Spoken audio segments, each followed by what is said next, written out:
Alhamdulillah wassalatu wassalam ala Rasulillah wa ala alihi wa ashabihi ajma'in. Amma ba'd. Mga kapatid sa pananampalatayang Islam, muli na naman tayo magbibigay ng panibagong kaalaman patungkol sa ating pananampalataya, at ito ay napabilang sa mga pagbabawal na hindi pinahahalagahan ng karamihan sa mga Muslim. At ang aking ibabahagi sa araw na ito ay ang gawain na kung saan hindi lamang sa panahon nangyayari at hindi lamang noong unang panahon nangyayari, bagkus ito ay malala na sa panahon ngayon. At ang mga gumagawa nito ay mas marami ang gumagawa na ito ay hindi nalalaman kaysa hayagan na gawain. Ang aking tinutukoy ay walang iba kundi ang pagnanakaw. Ang sabi ng Allah sa banal na Quran, Ba'da a'udhu billahi minasyaitanir rajim, Bismillahirrahmanirrahim, Was-sariqu was-sariqatu faqta'u aydiyahuma jazaa'an bima kasaba nakalam minallahi wallahu azizun hakim. At ukol sa lalaking magnanakaw at sa babaeng magnanakaw, putulin mula sa sugpungan ang kanilang kanang kamay bilang kabayaran sa anumang kanilang ginawa.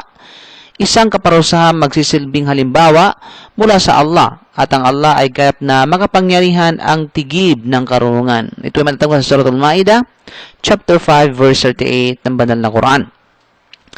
Isa sa pinakamasamang uri ng pagnanakaw ay ang pagnanakaw mula sa mga taong manlalakbay patungong Makkah upang magsagawa ng Hajj at Umrah. At ito ay naganap, subhanallah, during the Hajj o din naman kay Umrah. Maging sa loob ng haram ay talagang nangyayari ito.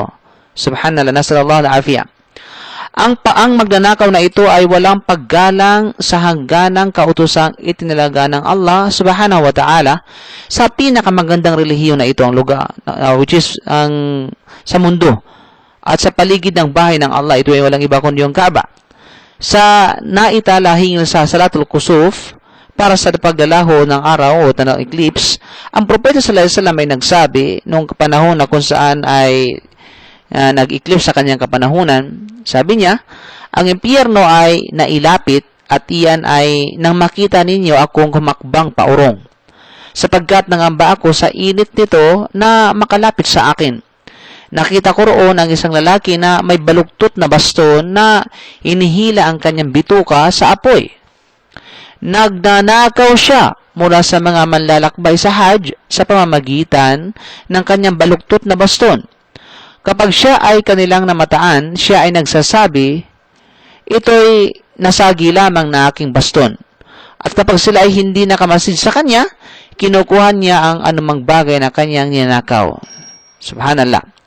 Isa pang masamang uri ng pagnanakaw ay ang pagnanakaw mula sa kaba ng taong bayan. At yan ay naganap, kasalukuyang nangyayari sa iba't ibang uri ng daigdig, sa iba't ibang sulok ng daigdig, sa iba't ibang bansa, higit lalo sa ating bansa, subhanallah. Mga pork barrel, ito na ngayon nangyari sa atin ngayon, subhanallah. Ilan sa mga gumagawa nito ay nagsasabi na ginawa lang namin ang ginagawa ng iba, subhanallah. Hindi nila napagtanto na ang kanilang mga ginagawa ay tahasang pagnanakaw mula sa lahat ng Muslim kapag ito ay nangyari sa Islamikong bansa. Sapagkat ang kaba ng bayan ay pag-aari ng lahat ng Muslim. Ang panggagaya sa mga taong walang takot sa Allah ay hindi maaaring gawing dahilan. Ilan sa mga tao ay nagnanakaw mula sa ari-arian ng mga kuffar dahil sa pangangatwirang sila naman ay kuffar. Subalit ito ay isang kamalian, subhanallah.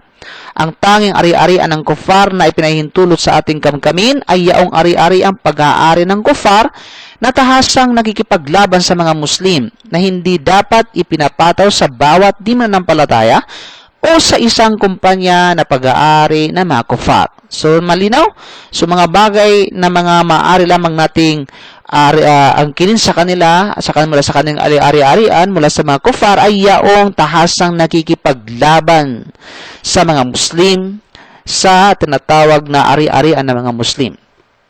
Isa pang uri ng pagnanakaw ay ang pandurukot pagnanakaw ng anumang bagay mula sa mismo sa bulsa ng isang tao nang hindi niya namamalayan. Ilan sa mga magnanakaw ay pumapasok sa kabahayan, nagpapanggap na bisita at nagnanakaw. Ang ilan sa kanila ay ninanakaw ang gagamitan ng kanilang panauhin.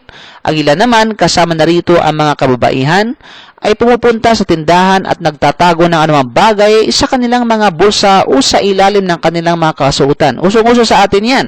Subhanallah. Kanilang iniisip na ang maliit na bagay na kanilang ninanakaw ay maliit din ang kaparusahan. Subalit, ang propeta sallallahu alaihi wasallam ay nagsabi, isinusumpa ng Allah ang nagnanakaw ng itlog at kailangang putulin ang kanyang kamay. At ang magnanakaw na nagnanakaw ng lubid, kailangang putulin ang kanyang kamay. Subhanallah, maging ang isang bagay na sinasabi natin walang kwenta, minsan ito ay ang lubid, ay pinapatawa ng parusa sa pamamagitan ng pagpulo o pagpugot o kay pagputol nito. Subhanallah. Suppose, sabihin na papaano pa kaya yung nagnanakaw ng mga milyon ng mga, sabihin natin, ng mga ari-arian na ito'y mahalaga sa isang tao. Subhanallah. At nandyan na yung robbery at napakarami pag iba. Bawat tao na nagnakaw ng anumang bagay ay kinakailangang humingi ng tawad sa Allah at pagkatapos ay ibalik ang bagay na kanyang ninanakaw sa may-ari, maging hayag man o lingid o sa pamamagitan ng ibang tao kung siya ay nahihiya. Subalit kung nabigo siyang makita ang tunay na may-ari nito sa kabila ng masusing paghahanap, magkagayoy maaari niyang ibigay ang ari-ariang ninanakaw sa mahihirap bilang kawang gawa. Sa layuning, ang gantimpala ay mapasa tunay na may-ari. So, ito ay napakamahalaga na dapat malaman ng bawat Muslim. So, inshallah, naway nagsisilbing aral sa atin ang lahat ng ito. At pagpapapayo sa atin, sa ating mga sarili, inshallah, sundin natin ang iba pang mga katuruan, inshallah, sa susunod. Subhanaka bihamdik, asyhadu an la ilaha illa anta, astaghfiruka wa atubu ilaik.